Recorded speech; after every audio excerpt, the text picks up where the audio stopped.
back to that point of community, right? I wonder sometimes, is the cost of getting all those beautiful things and all those positives that you're articulating, which are absolutely true, is the cost of that we have to also accept some of the negative aspects of it, and the negative aspects that do come with when we form bonds and form connections. We can't help, right? We can't help but have that view certain people differently than we do other people. And as soon as I say those words, it sounds like something we want to refute. Not you, the rhetorical you, wants to refute right away, of like, no, you could view somebody differently, but it doesn't have to be a negative thing. And I guess I'm asking that question at the very core of it. Is that true though? Is there inherently some negative when we pick certain groups of people that we connect with? Now, it doesn't mean it always ends in a negative outcome. It doesn't mean the relationship you have with your rehab group is somehow a negative thing. But it's just when you allow for that and you have community as part of it, you're going to get that overall. Like at the very macro level, there's going to be some negative that comes with it. I'm curious what you think about that, because I do think us getting to an objective truth on that as a society maybe helps us solve some of our problems. If we admit that, yeah, there's some negative here we have to account for. How do you think about that? Like, am I just a cynic who's bringing negative into something that where it doesn't belong? Or is there some truth to it, you think? Well, listen, do you like every person that you've ever met? No. No. And same for me. Sure. I don't like every person that I've ever met. There are people, I'll admit, that I don't like, but I find interesting. So I'll have a conversation with them. There are people that the conversation just hits off very genuinely, and you have a warm fuzzy that you want to talk to that person. But what I'm trying to express is that we're all going to find people that have personality flaws. Okay. Even Achilles had a heel. Okay. Everyone has a fatal flaw. If not, we wouldn't be a good character in the sitcom of life. That being said, we have to learn to work around others' flaws. And I think if you're talking about community and you're asking me what makes a good community, and listen, I've been in politics, so I could tell you roads, low taxes, less government, those are all things that people say, well, this makes a great community, or, great schools, that makes a great community. No, I think compassion and understanding make a great community. Because if you're not compassionate and you're not understanding, then you become the four characters on Seinfeld that won't let anyone else in, because you immediately see that fatal flaw with another individual. And so you exile them, you push them away from your table, you don't break bread with them, and you don't become community. So, I guess to expand on that, the attributes for a good community are compassion and understanding. Yeah. And forgiveness. Yeah. Yeah. And that resonates. I think where it gets interesting for me, and the point that I'll press on is let's use compassion, right? Because if we break down compassion is, I don't know the exact dictionary definition, I probably should, but I think roughly, the idea of understanding, caring about somebody else, wanting to try and be in some way helpful towards them, right? There's this sentiment of I care about you. If you're suffering, that makes me upset as well, and maybe I want to help you, right? However we want, compassion, empathy, we can get into all those different things. I just wonder if, well, let's stick with the word you said. If I like somebody better than somebody else, can I truly exhibit, and this is a genuine question, I'm not suggesting we can't, can I truly exhibit the same level of compassion towards somebody, right? Once we forge those bonds and we have those communities that have been defined, am I able to exhibit that same compassion? I certainly think some people can, right? I think it's certainly possible. What I often wonder is, at scale, can we do that?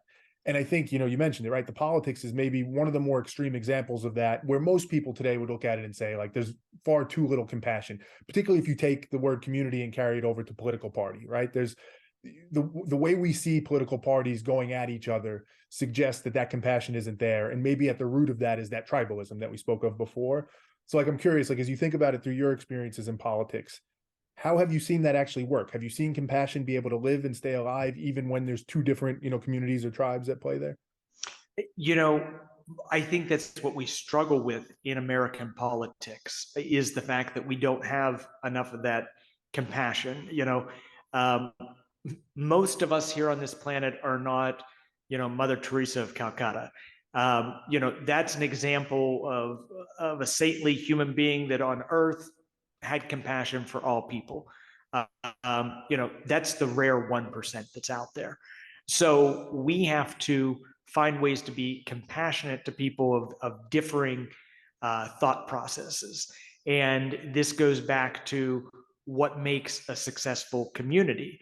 I host a radio show and a podcast called Commonalities. And what I'm trying to do is to find two of the most unlikely characters to have a conversation and to get to common ground. Okay. It doesn't matter, let's keep going with politics for a minute. It doesn't matter if you're the far left and I'm the far right. We can both come together and admit that we have a problem with violence in our schools. We shouldn't see school shootings. They should never happen. Okay. I'm a big Second Amendment guy. I think that rights to own firearms are, bequeathed to us in the Constitution and the fabric of our nation. That being said, you may completely disagree, or another person could completely disagree. So we can have two different ways of fixing that problem. Background checks and limitation on firearms may be what the left is pushing for. Education and gun safety and responsibility may be what the far right is pushing for. So we may never get to the center on the solution to the problem, but at least we can come together and admit there's a common problem. And that's where I think we can build our communities, and if we have some of that cooperation and understanding. But it's no lie that it takes work, and it takes you, again, having those compassionate, understanding values that you can put out there and say, okay, I understand your point of view. I don't agree with your point of view. I'm adamantly against your point of view. That being said, I can reason as a logical human being on how you got to your point of view. And, we could get into conversations about worldview and influences and everything else, but that's not important for today. What's important is just the fact that we respect the fact that the other has a differing point of view. I may win the war, I may get my way, but you at least should have your say. Yeah, and sometimes I find myself playing the cynic on the show, maybe more often than not. And I'll say this just once as a caveat. It's often because I like what the other person's saying, and in the spirit of this show, like, to me, it's like, well, then let's pressure test it. Like, let's beat that up, that idea, and see if it still holds. So I caveat with that as I say this. So continuing on the cynic piece, like, what I worry about is, so take gun control, gun rights. That debate has been happening for a long time, and I think most of us, myself very much included, want to believe that concept that, like, if we can just figure a way to come together and we don't have to agree, we can still find common ground. Like, I can understand you, you can understand me, whatever it might be. And that sounds right and good. And I think it sounds so right and good that there's a danger in it that we convince ourselves of an illusion that it's true when maybe it's not, right? Because the gun control debate, right? Like, that's been going on for a long, long time.